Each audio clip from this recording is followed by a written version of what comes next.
નામ લે છે એનો આખો જન્મારો સફળ થાય છે. આપણને આજનો આટલો બધો ફાસ્ટ યુગ છે એટલે 8 પ્રહરમાં તો રાધા રાણીનું નામ લેવાનો આપણને ટાઈમ ના હોય, પણ જ્યારે આપણને આ અવસર મળ્યો છે ત્યારે આપણે રાધા રાણીને યાદ કરવા છે. અને એવું કહેવાય છે કે કૃષ્ણ ભગવાનને પણ રાધાજી બહુ વાલા હતા. અને જ્યારે આપ જેવા સ્વજનો અને સમજદાર ઓડિયન્સ જ્યારે બેઠું છે ત્યારે ખૂબ સરસ વાત કહેવાનું મન થાય છે કે એકવાર ભગવાન શ્રી કૃષ્ણ પોતાના ભક્તોની પરીક્ષા લેવા માટે બીમાર પડ્યા. એટલે બધાય મૂંઝાઈ ગયા કે ત્રિભુવનનો નાથ કાળિયો ઠાકર જો બીમાર પડે તો એની શું દવા હોય. ગામે ગામથી વૈદ બોલાવ્યા પણ ભગવાન હાજર ન થયા. નારદજીને બોલાવ્યા કે આ કેવી લીલા છે ભગવાનની, હવે તમે જ પૂછો. નારદજીએ પૂછ્યું, ભગવાન તમે આ કેવી લીલા આદરી છે? ભગવાન કે મારો જે સાચો ભક્ત હશે એના ચરણની જો રજ, એના પગની ધૂળ જો મારે માથે અડે તો જ હું સાજો થાઉં.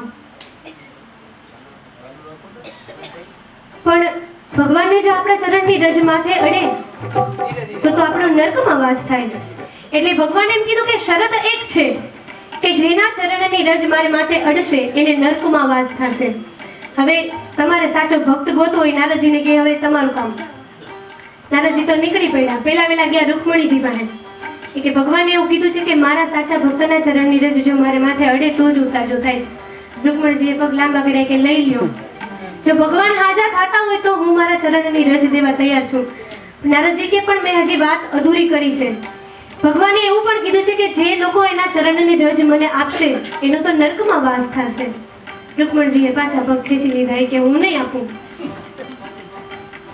ગામે ગામ ફર્યા, દેશ વિદેશ ફર્યા, પણ ક્યાંય સાચો એવો ભક્ત ના મળ્યો. નારદજી પાછા આવ્યા કે તમારી લીલા તમે જાણો, હવે તમે કયો કોણ છે?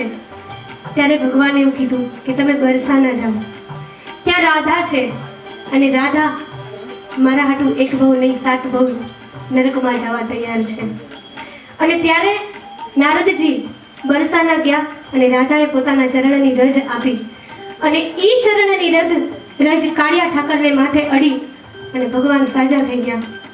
જો રાધા રાણીના ચરણના રજથી ત્રિભુવનનો નાથ કાળિયો ઠાકર, 3 ભુવનનો નાથ હાજો થઈ જતો હોય તો આપણે બધા તો પામર જીવ છીએ, કાંઈ નથી.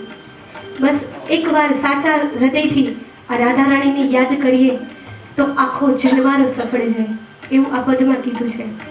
તો આપણે કાંઈ નથી કરવાનું. આ ગીતમાં ખાલી આપણે બધા સાથે હું જે બોલું એ તમારે ગાવાનું છે, હારે હારે ઝીલાવાનું છે. ગાશો ને બધા? બધા સાથે ગાશું, બરોબર ને? બોલો રાધે રાધે રાધે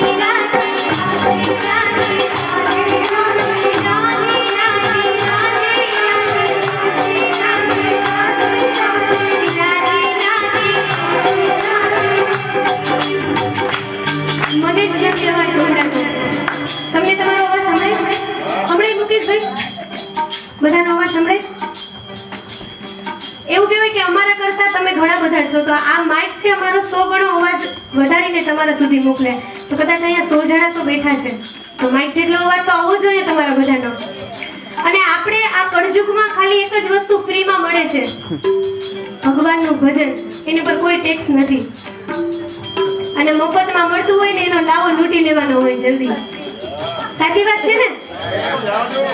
બધા સાથે મળી અને આ મફતમાં રાધા રાણીનું નામ લઈએ, બરોબર ને?